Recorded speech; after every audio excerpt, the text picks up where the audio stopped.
नमस्ते, जय भारत। ये कहने में मुझे दुख होता है वास्तव में। एक शब्द है शापग्रस्त, शापित। मैं पाकिस्तानी जनता के बारे में कह रहा हूँ। मुझे लगता है कि पूरा समाज शापग्रस्त है, अभिशप्त है। वो शाप थे, जो भी किस्म का शाप, मतलब लिटरली मैं नहीं कह रहा हूँ, वो स्थिति, अवस्था, वो स्थिति जैसे शापित है। देखिए, एक तो उन्हें कुछ अता पता नहीं क्या हो रहा है। कोई आके कुछ कहता है वो मान लेता है, और हर कोई उनके ऊपर कुछ अधिकार जमाना जो चाहो वो क्या करता, उनका मजहब का नाम लेके आप उनका सर पर ठोकता है। उनका मजहब में दो ताकत है आवाम को नियंत्रण के अंदर रखने के लिए, दबा के रखने का। वो ताकत एक है कि उनको ये प्रॉमिस दिया जाता है, आस दिया जाता है कि भाई मरने के बाद तुम्हें ये मिल जाएगा। उसमें देखिए यदि सूक्ष्मता से, तो आपको मालूम पड़ेगा जो भी चीज़ जो उनको कहा जाता है कि मरने का पश्चात मिलेगा, वो सब इस भूमि में वर्जित है। उनके भाषा में वो सब हराम है भूमि में, पर मरने के बाद ये हराम अपने आप हलाल बन जाता है। तो जो वो चाहते हैं जिस इस जीवन में, वो सब वर्जित है, तो मना है। तो बस जब मरेगा तो वो जन्नत जो समझता है वो बन जाएगा, तो ये सारी चीज़ मिल जाएगा। वो एक ताकत है। दूसरी ताकत है कि बहुत सारी सजा मिलेगा आपको। अति भयंकर चीज सजा का वर्णन जो किया है, ऐसे ऐसे सजा मिलेगा मरने के बाद, यदि ये बात ना मानेगा तो। ये दो शस्त्र है उनका मजहब के अंदर, उससे लेकर लोगों को धमका के उसको भयभीत करके नियंत्रण में रखता है, अंडर कंट्रोल रखते हैं। तो इस आवाम का तो स्थिति ऐसे है जैसे कि शापित है। बस इससे जब मुक्त होगा तो कुछ विचार हो सकता है। इस सब के बावजूद कई लोगों को वहाँ में सुना है पाकिस्तान में, वो क्रिटिकल थिंकिंग का बात छेड़ देता है, हालांकि उन्हें पता नहीं क्रिटिकल थिंकिंग होता क्या है। क्रिटिकल थिंकिंग कॉन्सेप्ट का भी उसका अपना ही इतिहास है, जो फ्रैंकफर्ट स्कूल से जुड़ा हुआ है। हाल ही में जो आइडियोलॉजी जैसे कोई गहरा ये नहीं है, हेगमनी आइडियोलॉजी कुछ गहरा उसमें ये नहीं है, पर क्रिटिकल थिंकिंग एक प्रत्येक अर्थ होता है, कुछ विचारों से जुड़ा है, तो पर कहता है क्रिटिकल थिंकिंग। तो अपना खुद का जो अर्थ, वाच्यार्थ एवं व्यंग्यार्थ दे करके एक संकल्प बना करके उस संकल्प आधार पर प्रयोग करता है शब्द। उसके कोई फायदा होता है कि नहीं आता, मुझे पता नहीं। तो ये भी सुना है। और इतना जो लोग कहा, बहुत सारी चीज़ों को कहा जाता है, और लगभग हर कोई मान भी लेता है और विश्वास रखता है। पर जितना जिस हद तक आप विश्वास करेंगे इनका, वो जो अधिकारी लोग, जो भले हो, मौलवी हो या फौज का जो अधिकारी हो, या जो राजनीति वाला जो पॉलिटिकल वो डेमोक्रेसी जो कहा जाता है, बस डेमोक्रेसी है ही नहीं उधर, तो उन्हें खुद मालूम होना चाहिए, पर मालूम नहीं है उनको। उनका जो मंत्री गण जो भी हो, वो जो भी कहा जाता सब झूठ है। वो इतना झूठ बोलता है।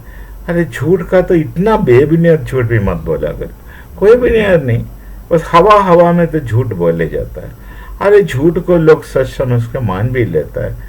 पर आजकल का दुनिया में थोड़ा बहुत फर्क पड़ गया, वो ये है कि ये सोशल मीडिया नाम का वस्तु काफ़ी चल रहा है। तो इंटरनेट का यदि प्रयोग करने का अवसर आप लोगों, पाकिस्तान के लोगों में जिन को मिलता है, वो कम से कम खुला ना सही, फिर भी थोड़ा बहुत देखते, थोड़ा बहुत उनको समझ में आता है भैया इसमें कुछ खोट है, गड़बड़ है। ये सब जो कहा जाता है ऐसे लगता नहीं है, उनको विचार आ जाता है।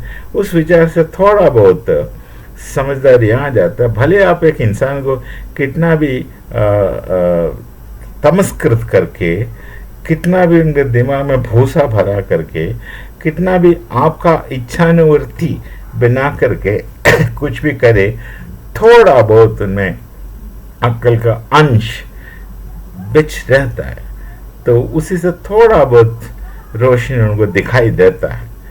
तो अंदर एक विचार, मतलब वो संशय वाली विचार आ जाता, भाई ये सब सही है कि नहीं, वो संशय ही काफ़ी है। वो फिर दूसरे दिशा में सोचने के लिए उत्सुक हो जाएगा या मजबूर हो जाएगा, तो उसमें से थोड़ी थोड़ी चीज़ उनके मन में आ जाएगा। ये एक शुरुआत जैसे काम करने का लायक हो सकता है। तो ये सब इतना उनका जो सिचुएशन है, सामाजिक स्थिति है, ये सब चलता है उनका समाज में।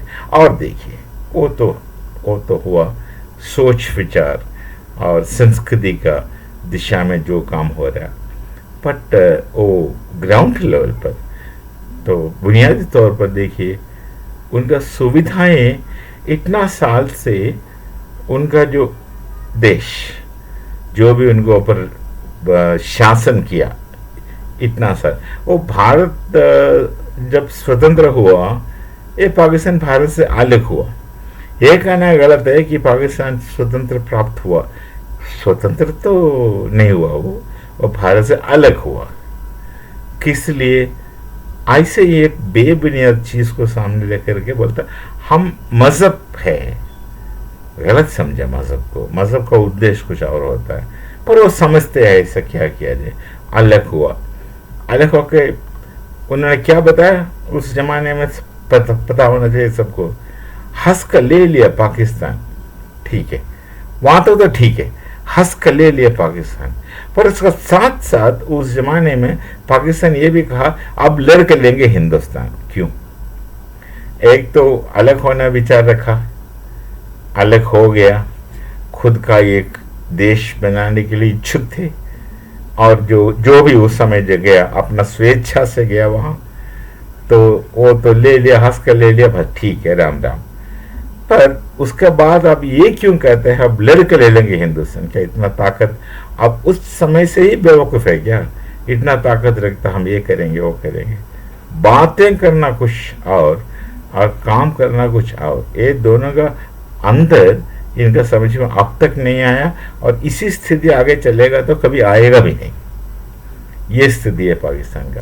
तो शापग्रस्त करने में कौन सी बुराई है? शापग्रस्त है ये, पता नहीं अभिशाप कहाँ से मिला ये तो पता नहीं, पर खुद कर्म से, हम तो कर्मकांड में तो विश्वास रखता है, कर्म योग में विश्वास रखता है, कर्म फल में विश्वास रखता है। दुष्कर्म, दुराचार, दुर्वृत्ति, इसका फल भी बुरा होगा। तो या तो खुद दुष्कर्म करते हैं और दूसरों को दुष्कर्म करने के लिए प्रेरित करते हैं, ये सब होने से उनका कर्म फल तो ये शाप बन के उनके सर पर मंडरा रहा है। ये एक तो उनका राष्ट्र का कोई विकसन नहीं हुआ, कोई सुविधाएं बढ़े नहीं है, उनका जो आम जनता का जो जिंदगी में कोई खास तौर पर तरक्की नहीं आया। बस जो पैसा हड़पने वाले तो हड़पना, तो पैसा हड़प कर बाहर विदेश चले जाता, तो जाना भी चाहिए, क्योंकि जो सच्चे दिल से जो पाकिस्तान में वापस आए लोग, पाकिस्तान का स्वतंत्र होने का पश्चात, स्वतंत्र नहीं गलती हुआ, पाकिस्तान का अलग होने का पश्चात रहमत अली जैसे आदमी जो वापस आए, बहुत सपने सारे लेकर के, वो उन्हें भागना पड़ा।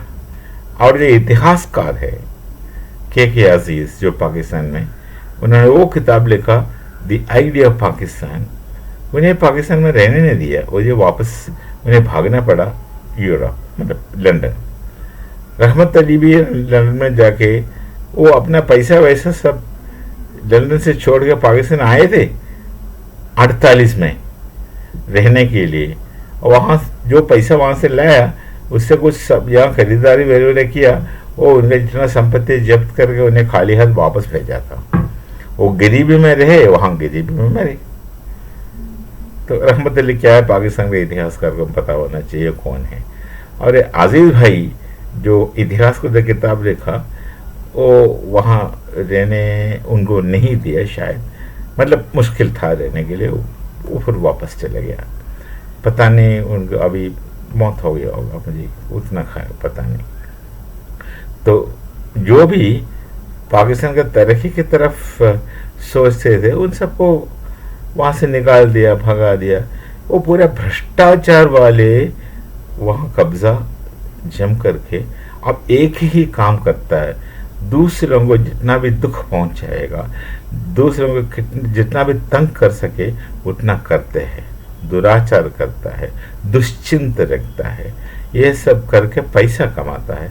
समझते हैं अरे ये जो पैसा बनाओ, पता नहीं अरब कितना भी पैसा बना करके जो विदेश में जाकर ज़मीन खरीद कर बैठ जाओ, आपका पूरा पैसा से आपका ज़िंदगी का एक क्षण यदि बैठा सकेगा तो पैसा कमाओ, या कुछ एक सुख का टुकड़ा, एक सुख का अंश, एक सुख का बिंदु आप हासिल कर सकेगा पैसे से, तब बनाओ। ये तो खुद पर थोका है, इससे मैं खुश हो जाएगा, ये तो विचार है, थोका है। तो वास्तविक में सुख दुख बाहर का चीज से नहीं आता, अंदर का चीज से आता है। खुद ढूंढो सुख, आपको तो सुकून करता है, हम तो शांति करता है। शांति आपका अंदर से होना चाहिए, अंदर से निकलना चाहिए, उत्पन्न होना चाहिए। और शांति उत्पन्न होने के लिए आपका मन शुद्ध होना चाहिए। मैं ये नहीं कहूँगा कि आप चित्त वृत्ति निरोध करो, चित्त शुद्धि तो बनाओ, योगा दर्शन जैसे कहता है उस हद तक नहीं जाना। बहुत दुश्चिंता, दुर्विचार सब अलग करके मन को कम से कम शुद्ध कर तो थोड़ा बहुत शांति मिलेगा। जब तक शांति ना मिलेगा तब आपका मन के अंदर मंथन चलेगा, अच्छा मंथन नहीं, गलत मंथन चलेगा, उससे अशांति फैलेगा, रात को नींद भी नहीं आएगा भले कुछ भी करो। तो ये शापग्रस्त समाज बना दिया। जो भी है सबका उसमें योगदान है। आप एक दूसरे को दोष नहीं देना, पहले खुद को दोष दे दो कि आप सच ढूंढ नहीं सका और सच्चाई के रास्ते में खुद रह नहीं सका, ये आपका गलती है। हाँ, सच्चाई के रास्ते में रहने के लिए आपको बहुत संघर्ष करना पड़ेगा बुराइयों से, वो करने की हिम्मत रखो। थोड़ा बहुत कम से कम आपको तो शांति मिलेगा। पर ये पाकिस्तान का स्थिति में क्या होता है, तो ये उनका रीत वैसे रहता, वैसे ही होगा। एक दूसरे के ऊपर आप आरोप लगेगा, खुद पर कोई कुछ नहीं लेगा, तब तो फिर डूबते जाएगा। चलिए भाई, भी तो ऐसे सोचा तो बताया, यदि इसका कोई किसी को फर्क पड़ेगा तो बहुत अच्छा है। तो तब तक मिलेंगे, जब तक मिलेंगे। नमस्ते, जय भारत, जय श्री राम।